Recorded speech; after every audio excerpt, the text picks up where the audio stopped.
कक्षा 12 इतिहास के प्यारे छात्रों, आइए आज हम लोग हड़प्पा सभ्यता से संबंधित जो आपका अध्याय है उसके विकल्पों के प्रश्नों पर हम लोग चर्चा कर लें। जो विकल्प के प्रश्न हैं और कौन से प्रश्न ऐसे हैं जो आपको इस हड़प्पा सभ्यता पाठ से तैयार कर लेना चाहिए। आइए पहला प्रश्न देखा जाए तो आपका है कि हड़प्पा सभ्यता का मुख्य व्यवसाय क्या है। हड़प्पा सभ्यता का मुख्य व्यवसाय क्या है। इनके 4 विकल्प आपके समक्ष दिए गए हैं। कृषि, व्यापार, पशुपालन और शिल्प उत्पादन। इनमें से आपको बताना है कि कौन सा आंसर आपका सही है। कृषि होगा, व्यापार होगा, पशुपालन होगा या फिर शिल्प उत्पादन होगा। यानी कौन सा प्रश्न है आपका जो सही होगा। तो उनमें आपका पहला प्रश्न जो है यह आपका सही हो जाएगा कृषि। कौन सा सही हो जाएगा? कृषि जो है ये आपका सही आंसर होगा। आपका अगला प्रश्न है कि R.E.M. व्हीलर कौन? R.E.M. व्हीलर को भारतीय पुरातत्व सर्वेक्षण का डायरेक्टर कौन? पुरातात्विक सर्वेक्षण का डायरेक्टर जनरल कब बनाया गया? पहला आपका विकल्प है 1942, दूसरा है 1943 और तीसरा है आपका 1944 और चौथा आपका विकल्प है 1945। अब आपको ये बताना है कि व्हीलर को भारतीय पुरातात्विक सर्वेक्षण का डायरेक्टर कब बनाया गया। 1942 में, 1943 में, 1944 में या फिर 1945 ईस्वी में बनाया गया था। तो आपका यहाँ सही हो जाएगा 1944 ईस्वी में। 1944 ईस्वी में इन्हें पुरातात्विक सर्वेक्षण का डायरेक्टर बनाया गया था। अगला आपका प्रश्न है कि हड़प्पा का काल निर्धारण किस ईसा पूर्व के मध्य स्थित है। हड़प्पा का काल निर्धारण किस ईसा पूर्व के मध्य स्थित है। आपका पहला विकल्प है 2600 ईसा पूर्व से 1900 ईसा पूर्व के मध्य। दूसरा 2400 ईसा पूर्व से 1700 ईसा पूर्व तक या फिर 2000 ईसा पूर्व से 1700 ईसा पूर्व तक या आपका चौथा विकल्प है 1700 ईसा पूर्व से 2100 ईसा पूर्व के मध्य स्थित था। तो आपका यह विकल्प सही हो जाएगा। 2600 ईसा पूर्व से लेकर के 1900 ईसा पूर्व तक आपका हड़प्पा सभ्यता का काल माना जाता है। आइए अगला प्रश्न देखा जाए कि अगला प्रश्न आपका कौन सा है जो आपकी परीक्षा में आ सकता है। आइए अगला प्रश्न देखा जाए कि नगरीय हड़प्पा सभ्यता का जीवन नगरीय हड़प्पा सभ्यता की जीवन शैली किस प्रकार थी। ग्रामीण थी, शहरी थी, कस्बा था या कोई नहीं। यानी कोई व्यवस्था ही नहीं थी, न ग्रामीण के रूप में, न शहरी जीवन के रूप में और न ही कस्बा के रूप में। तो यहाँ आपका सही हो जाएगा ग्रामीण के रूप में यह विद्यमान थी। यानी नगरीय हड़प्पा सभ्यता का जीवन शैली वह ग्रामीण प्रकार की थी। अगला आपका प्रश्न है कि आर.एस. राव ने कौन? आर.एस. राव ने 1955 में किस स्थान का उत्खनन कार्य प्रारंभ किया। आर.एस. राव ने 1955 में किस स्थान का उत्खनन कार्य आरंभ किया। हड़प्पा का, लोथल का, रोपड़ का या वनावली का। 4 विकल्प आपके समक्ष हैं। आपको बतानी है कि किसका आर.एस. राव ने उत्खनन कार्य किया था। तो यहाँ आपका सही हो जाएगा लोथल का। लोथल का उत्खनन कार्य किसने करवाया था? आर.एस. राव ने किया था। अगला प्रश्न आपका है कि मृतकों का टीला कौन? मृतकों का टीला कहा जाता है, यानी मृतकों का टीला किसे कहा जाता है? हड़प्पा को कहा जाता है, मोहनजोदड़ो को कहा जाता है, या लोथल या फिर आलमगीरपुर को कहा जाता है। आपको बतानी है कि मृतकों का टीला किसे कहा जाता है। तो यहाँ आपका सही हो जाएगा मोहनजोदड़ो। मोहनजोदड़ो को क्या कहा जाता था? मृतकों का टीला। मृतकों के टीले के नाम से मोहनजोदड़ो आपका प्रसिद्ध था। प्यारे बच्चों, आइए अगला प्रश्न देखा जाए कि हड़प्पा सभ्यता का नाम नहीं है। तो प्यारे बच्चों, ये नहीं वाले जितने भी प्रश्न आते हैं, इनको आप या तो आप अलग से लिख लीजिए या फिर इनके लिए आप विशेष ध्यान दीजिए कि हड़प्पा सभ्यता का नाम नहीं है, यानी ऐसा कौन सा केंद्र है जो हड़प्पा सभ्यता का केंद्र नहीं है। हड़प्पा सभ्यता, सिंधु सभ्यता, सैंधो सभ्यता या कस्बा सभ्यता। तो आप जानते हैं हड़प्पा सभ्यता को सिंधु घाटी की सभ्यता, सैंधो सभ्यता, हड़प्पा सभ्यता और कांस्य युगीन सभ्यता के नाम से जाना जाता है। किस नाम से? कांस्य युगीन सभ्यता के नाम से जाना जाता है, सैंधो सभ्यता के नाम से जाना जाता है, सिंधु सभ्यता के नाम से जाना जाता है, लेकिन कस्बा सभ्यता के नाम से यह नहीं जाना जाता। तो आपका आंसर हो जाएगा कौन सा? कस्बा सभ्यता। अगला आपका प्रश्न है कि 3 युगल समाधियों के साक्ष्य प्राप्त हुआ है। 3 युगल समाधियों के साक्ष्य कहाँ से प्राप्त हुए हैं, ये आपको बतानी है। चनहूदड़ो से, मोहनजोदड़ो से, लोथल से या फिर रंगपुर से। कहाँ से 3 युगल समाधियों के साक्ष्य प्राप्त हुए हैं, यह आपको बतानी है। तो यहाँ आपका आंसर क्या हो जाएगा? 3 युगल समाधियों के जो साक्ष्य मिले हैं वह आपके कहाँ से मिले हैं? तो वे आपके लोथल से मिले हुए हैं। कहाँ से? लोथल आपका यहाँ पे सही हो जाएगा। अगला आपका प्रश्न है कि पुरातत्वविदों ने हड़प्पा सभ्यता में हिंदू धर्म की देवता थे, यानी किसे माना है?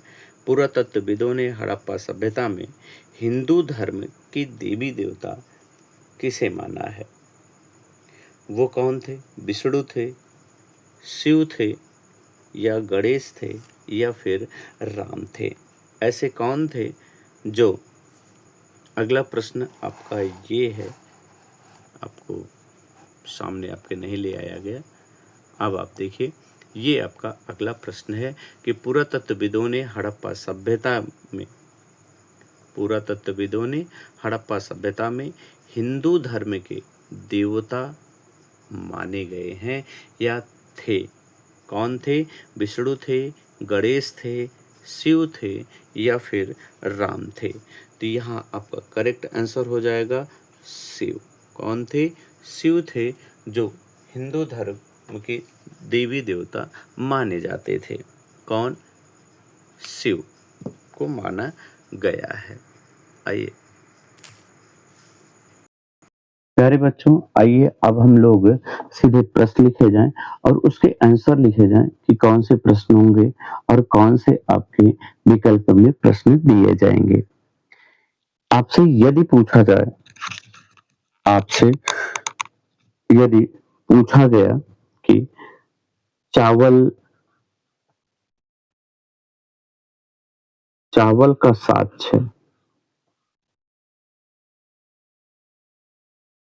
का साक्ष्य कहाँ से मिला है, तब आपको क्या लिखना चाहिए? लोथल से। कहाँ से? लोथल से जो है चावल के साक्ष्य मिले हैं। यदि आपसे पूछा गया है कि मिट्टी का हल किसका? मिट्टी का हल कहाँ से प्राप्त हुआ है, तब आपको मिट्टी के हल के लिए लिखना चाहिए वनावली से। कहाँ से प्राप्त हुआ है, वनावली से। यदि आपसे पूछा जाए कि मन के बनाने के कारखाने, मन के बनाने के कारखाने कहाँ हैं, तो मन के बनाने के जो कारखाने थे ये कहाँ, लोथल में, लोथल के साथ साथ कहा जाए तो चनहूदड़ों में। लोथल और चनहूदड़ों में मन के बनाने के कारखाने मिले हुए हैं। यहीं यदि आपसे पूछा जाए कि जुते हुए खेत, किसके, जुते हुए खेत किस साक्ष्य कहाँ से मिले हैं, जुते हुए खेत के साक्ष्य कहाँ से मिले हुए हैं, तब यह आपको लिखना चाहिए कि ये काली बंगा,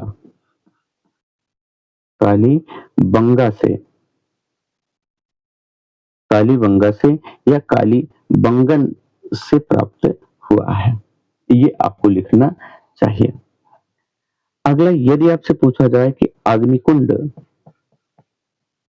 कि अग्निकुंड कहाँ से, अग्निकुंड कहाँ से प्राप्त हुआ है, तो अग्निकुंड जो है, अग्निकुंड आपका कहाँ से प्राप्त हुआ है, तो ये भी आपका लोथल से प्राप्त हुआ है। कहाँ से, लोथल से प्राप्त हुआ है। यदि अगले प्रश्न में पूछा जाए कि आपसे मिट्टी का हल, मिट्टी का हल, तो ये तो आपको लिखाया गया है कि मिट्टी का हल कहाँ से, वनावली से ना, तो ये आपसे पूछे जा सकते हैं। अगला प्रश्न आपसे पूछा जा सकता है कि, अगला प्रश्न आपसे पूछा जा सकता है कि कहाँ से प्राप्त हुआ है, क्या, कहाँ से प्राप्त हुआ है, किस नदी के किनारे, जैसे रोपड़, आपसे पूछा जा सकता है कि रोपड़, यह रोपड़ किस राज्य में है, रोपड़ किस राज्य, किस राज्य में है, तो रोपड़ किस राज्य में है, तो यह आपको लिखना चाहिए कि रोपड़ कहाँ है, पंजाब, रोपड़ पंजाब राज्य में है। किस नदी के किनारे है, यह आपसे कभी पूछा जाए तो आपको कहना है सतलज, सतलज नदी के किनारे यह विद्यमान है आपका रोपड़। इसी तरह से यदि आपसे पूछा जाए कि वनावली, वनावली, वनावली किस राज्य में स्थित है, तो वनावली आपकी कहाँ है, हरियाणा, कहाँ है, हरियाणा नदी के, हरियाणा राज्य में है और हिसार जिले में, हिसार जिले में है, कहाँ है, हिसार जिले में यह विद्यमान है। यदि आपसे ये पूछा जाए कि हिसार जिले में तो है, लेकिन किस नदी के किनारे है, हिसार जिले में यह विद्यमान है, लेकिन किस नदी के किनारे है, तो यह नदी कौन सी है, जिस नदी के यह किनारे है वह है सरस्वती नदी, सरस्वती नदी के किनारे यह विद्यमान है। अगला, यदि आपसे पूछा जाए कि ऐसी कौन सी पुरा स्थल है, यदि आपसे पूछा जाए कि कौन सा पुरा स्थल यूपी में है, तो यूपी में कौन सा पुरा स्थल है जो विद्यमान है, तो वह है आलमगिरपुर।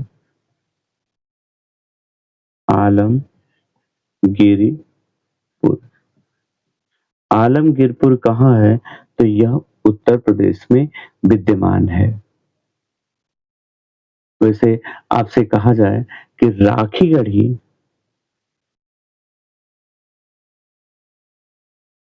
राखी गढ़ी पूरा स्थल किस राज्य में है? किस राज्य किस राज्य में है? तब आपको लिखना चाहिए कि यह राखी गढ़ी हरियाणा राज्य में है। कहाँ है? हरियाणा राज्य में है। और किस नदी के किनारे है? तो घाघरा घाघरा नदी के किनारे विद्यमान है। घाघरा नदी के किनारे यह विद्यमान है। वैसे यदि आपसे पूछा जाए कि गुजरात राज्य गुजरात राज्य गुजरात राज्य में यदि आपसे पूछा जाए कि गुजरात राज्य में कौन कौन से हड़प्पा के स्थल हैं कहाँ? गुजरात राज्य में। तब आपको लिखना चाहिए कि पहला कौन सा? रंगपुर। यदि यहाँ लिखा जाए तो रंगपुर रंगपुर के बाद नागेश्वर नागेश्वर के पश्चात यदि कहा जाए तो आपका लोथल। ये सारे कहाँ है? गुजरात राज्य में ही है। और गुजरात राज्य में सर्वाधिक पुरास्थल प्राप्त हुए हैं। यहीं से धौलावीरा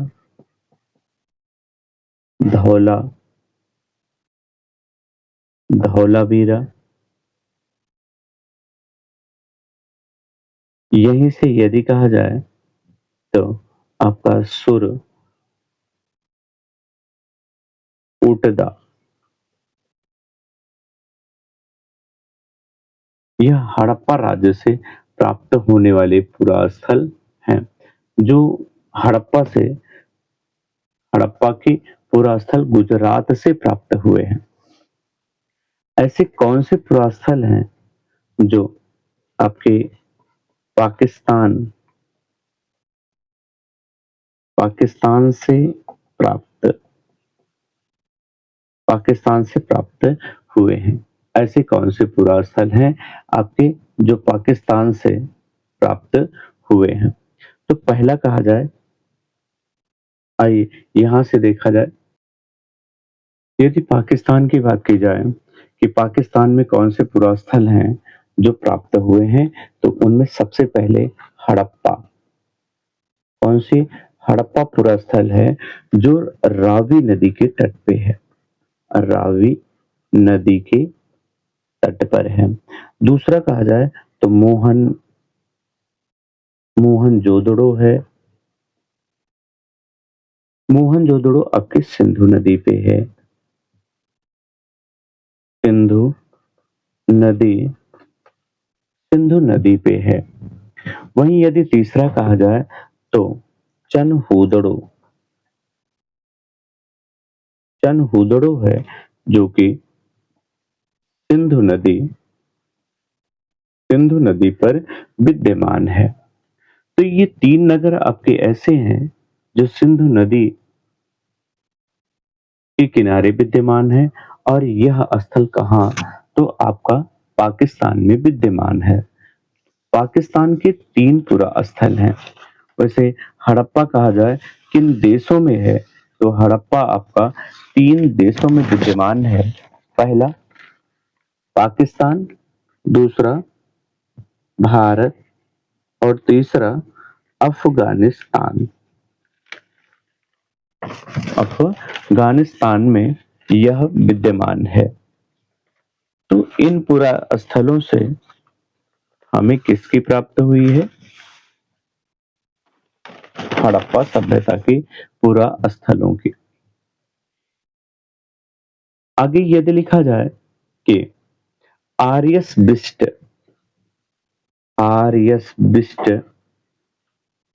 ने किस पुरास्थल की खोज की?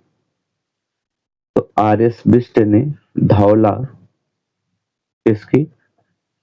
धौलावीरा की। कब किए थे?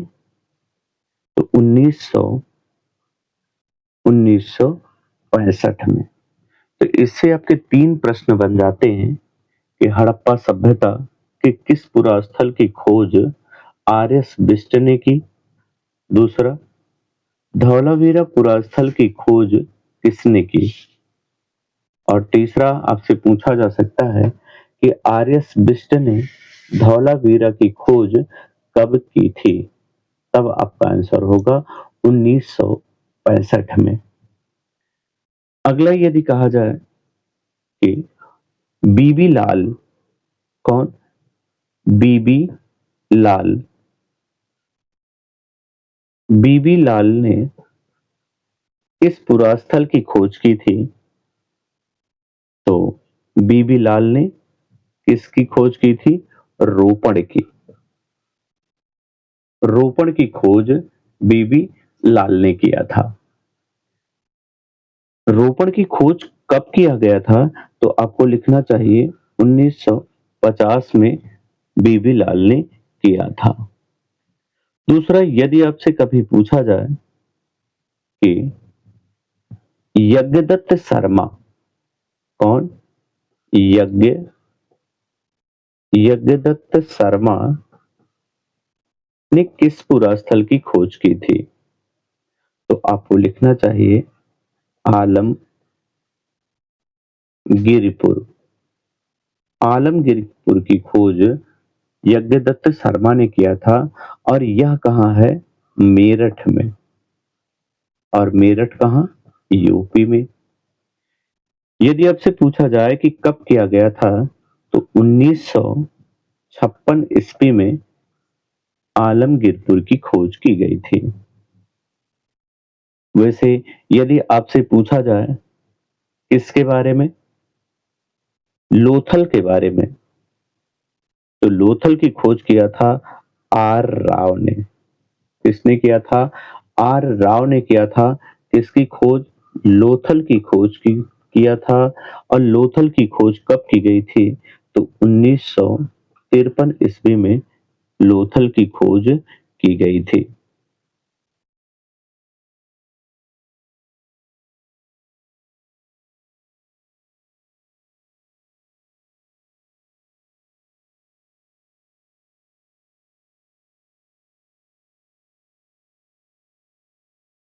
दूसरा, यदि आपसे कभी पूछा जाए कि